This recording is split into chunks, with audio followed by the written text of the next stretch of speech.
Angela, are you all prepared for the coronation? Apart from my accreditation, I've been accepted, but I haven't got it yet. But other than that, I'm rearing to go. Even bought a new dress. And Have you? I don't know what I'm going to wear. It's just such an honour to be part of it. It's fine. It's brilliant, and I'm delighted with everything. I am a great supporter of King Charles and Queen Camilla, and I hope it sails through without too much people shouting, "Not my king." We need to get all the kids, because they beat them the other day. That was lovely. This is our king, you know, lots of power and so on. Yeah, today I was really thrilled to see the screen that he's ordered, three-sided screen with beautiful tree and leaves, all made by 150 different people sewing it, so that he's protected. The Queen Elizabeth, she had just something over her head to protect her, but this is a screen. The key part of the whole service is when he's anointed, and he needs to be anointed on his head, on his arm and on his breast. And quite rightly, he doesn't want everybody in cameramen to try and find him and take pictures. Yeah. So he's hiding behind that, and it's very, very beautiful. King Charles, a man who has waited longer than any other heir, is stepping into his destined role. And yet, instead of unanimous celebration, there's tension, whispers of scandal, and a certain lingering question. How does the monarchy navigate the modern world while preserving its essence? A screen, embroidered with painstaking care by 150 artisans, will shield Charles at his most sacred moment. It's a symbol of reverence, privacy, and the weight of responsibility. Contrast this with today's culture of overexposure, where even the most intimate royal moments are not just documented but dissected, analysed, and often distorted. The monarchy has long been about measured distance, about upholding an aura of mystery. But how does that stand in an age where even royalty seems to be losing control of its own narrative? For some, like Meghan and Harry, discretion has been replaced with disclosure. But is that a betrayal, or simply a necessary evolution? The guest list, always a minefield of diplomacy, is under scrutiny yet again. The exclusion of Sarah Ferguson, the former Duchess of York, has raised eyebrows.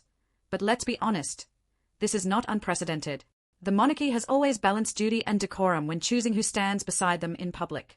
More interesting, however, is the inclusion of the Chinese representative, a nod to global politics, a reminder that royal events are as much about international strategy as they are about family traditions. And yet, in all this discussion of invitations, there's one name that dominates the headlines: Prince Harry. He is coming, but under what circumstances?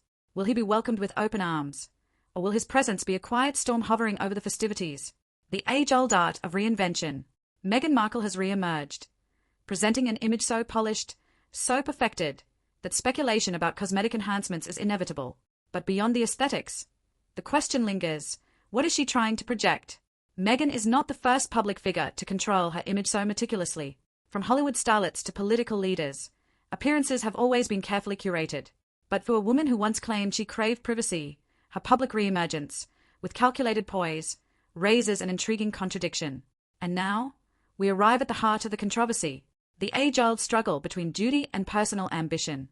And very special. And I've been looking too at the people who have been asked and those who haven't been asked. And there's been a bit of a rumpus about Chinese, the deputy Chinese leader, and the deputy leader of Sinn Féin.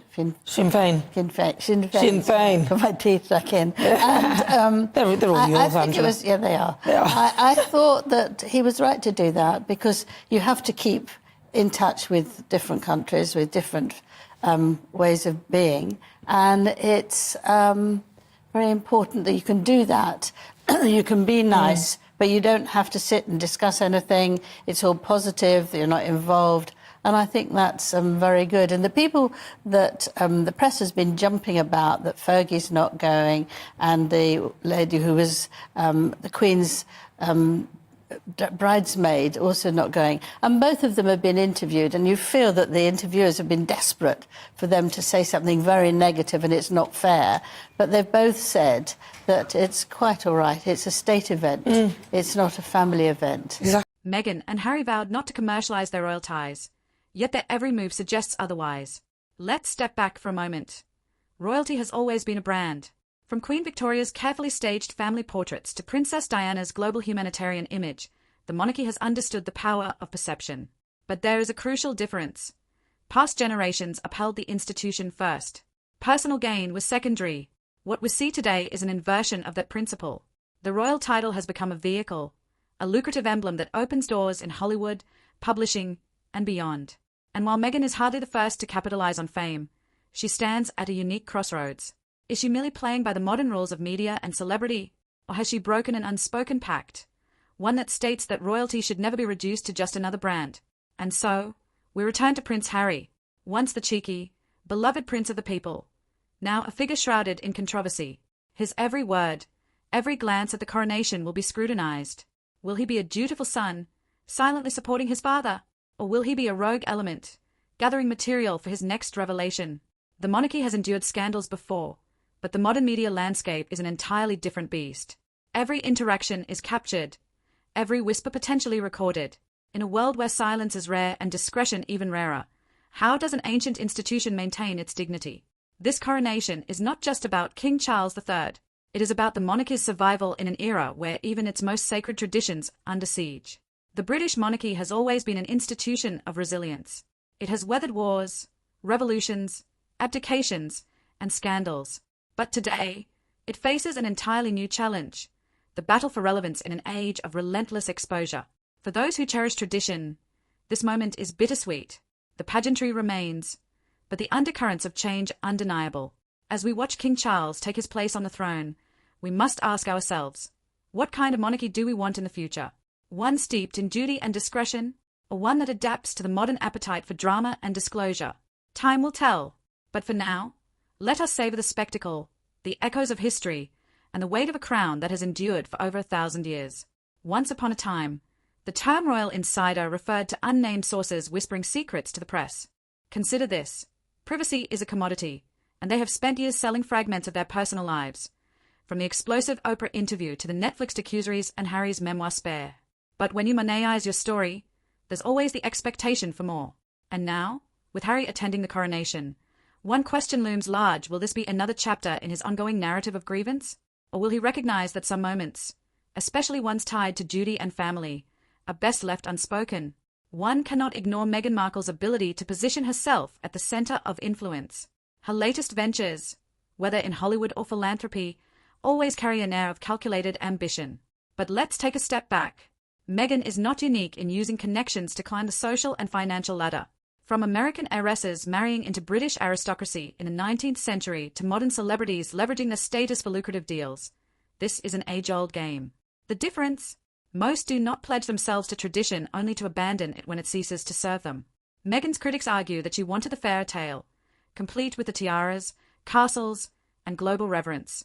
And I think that that's very right too. Oh, have we got an update with Harry and Meghan? We had Meghan with a new look. We have she disappeared for a while. Yes, Did she have surgery? Meghan with a new look, but it looks a bit of a phony look, doesn't it? Do you think she had surgery? Does you think she had? Well, I better not say anything in case they take me to court on that. No, but it's just do you think? It's very difficult because there's not a wrinkle, there's nothing there, and it's a face that actually looks very solid and quite hard. So it could well be. But she didn't. She had a straight expression. Maybe if she smiled, then we could see. But it was quite a still expression, wasn't it? Yes. The trouble is with Harry, isn't he? Is he going to behave himself? Is he going to have a mic tucked away? Is he going to sulk? Is he going to say anything that the royal family say to him to make some more money? I think we can say yes to all of those. I think we can. Well, Meghan's very proud that she's joined an organisation who's going to make her even richer and more famous. But actually, on the heading which they said they'd got, it was Meghan, Duchess of Kent, Duchess of Sussex. And I thought, you know, there she is. She's doing exactly what they promised the Queen they wouldn't do, which is using the royalty to make loads of money for capital gain. And I think that's really very poor show. Well, she won't listen. But it devalues it completely, doesn't it? And it's just not necessary. Angela, so we'll see you definitely next week. I'm looking forward to the coronation. Yeah. You shall be joining me on Saturday as well. But without the discipline, scrutiny, or limitations that come with it. Is it fair? Perhaps.